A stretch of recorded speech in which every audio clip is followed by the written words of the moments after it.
On our last video, we got some questions about the drills and drivers that I use here in the shop. So we wanted to take some time and show you some essential tools to have on the bench when you're building cabinets. In the shop, we use the Bosch 12-volt system, so these are nice and compact.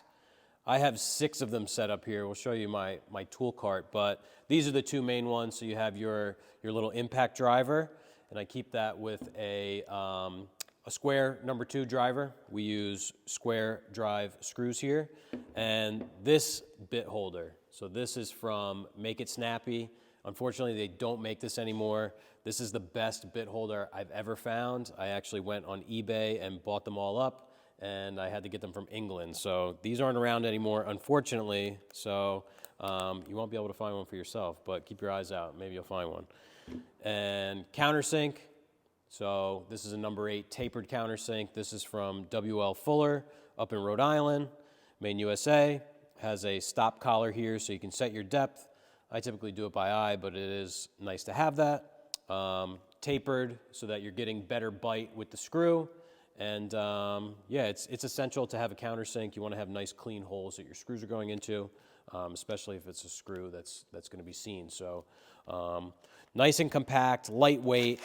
They have just enough power for in the shop. We're not driving big lag bolts or anything like that or drilling big holes. So these 12-volt do the job very nicely. So we talked about our drill drivers. Next up would be a stapler. So we use dowels and screws to build our cabinets, but for the backs, we always tack them in with a stapler beforehand. So this is an 18 gauge narrow crown stapler. So it uses these 1/4 inch wide staples, so they're a 1/4 inch wide, and the gauge of the staple itself is an 18 gauge, just like an 18 gauge brad. So they have very good holding power. You know, you have this head that will actually span the material and help push things together. These happen to be 1.5 inches, but they come, depending on your stapler, I think up to 2 inches. We tend to use 1.25 inches or 1.5 inches because we use 3/4 inch back, so works really nicely. We bought this Metabo stapler because in my past life as a finish carpenter, I used the Hitachi, which is the same version as this. They've just since changed names. So it's a good stapler. It's super cheap. It's like $80, and it's a workhorse. It lasts a long time, and it drives staples really well, unless you watched our last video where the compressor turned off. It's real woodworking for you. So I would highly recommend this. We'll have links to all this stuff in the description so you can find it for yourself, but a stapler is definitely a must-have in a cabinet shop. Can't build a cabinet without a mallet. Use this for knocking my dowels in. If you're using biscuits, use it to tap in your biscuits, to tap the parts together, to adjust things very slightly. And this is the mallet that I like. I have a bunch of these. The name is sort of hard to see right there, but it's a Halder, German company.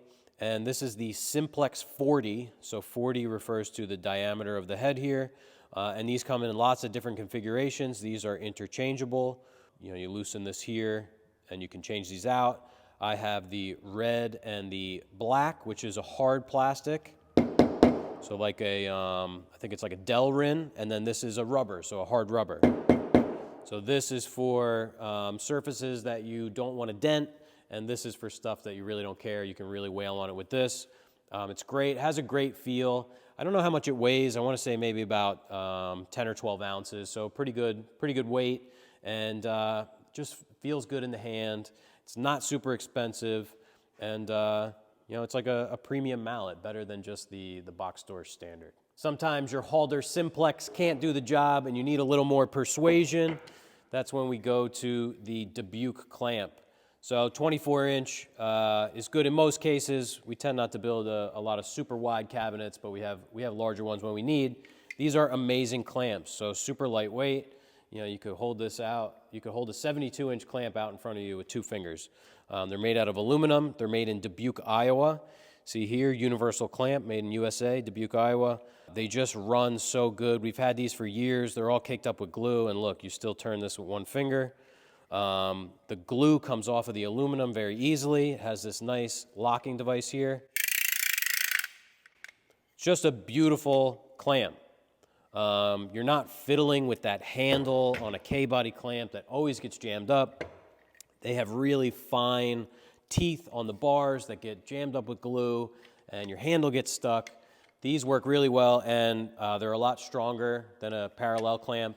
If you have a glue up that won't close with a parallel clamp, you put this on there, you'll squeeze every bit of glue out of the joint. I can't recommend these enough.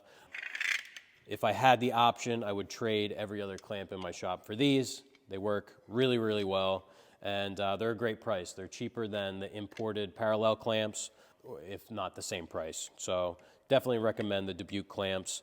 You know, sometimes you just have a little bit of misalignment and you need to close that up, and these do it really well. They have a good form factor. They have these nice, you know, flat square jaws that really close up on plywood. You don't need a big, huge jaw for 3/4 inch plywood. You literally only need just enough to span that gap. So definitely recommend the Dubuque clamps. So these are really the most essential tools for building a cabinet. If you threw some parts in front of me, aside from an air hose, we're totally set to go. You know, we're gonna staple our cabinet together, screw it together. Might need a mallet and a clamp to really draw the joints closed, but aside from that, that's all you need. So if you're interested in checking any of these tools out, we will have a link in the description to our tool store on our website and individual links for each of these tools. Hope you guys enjoyed. If you have any questions or comments, be sure to leave them down below, and we'll talk to you next week.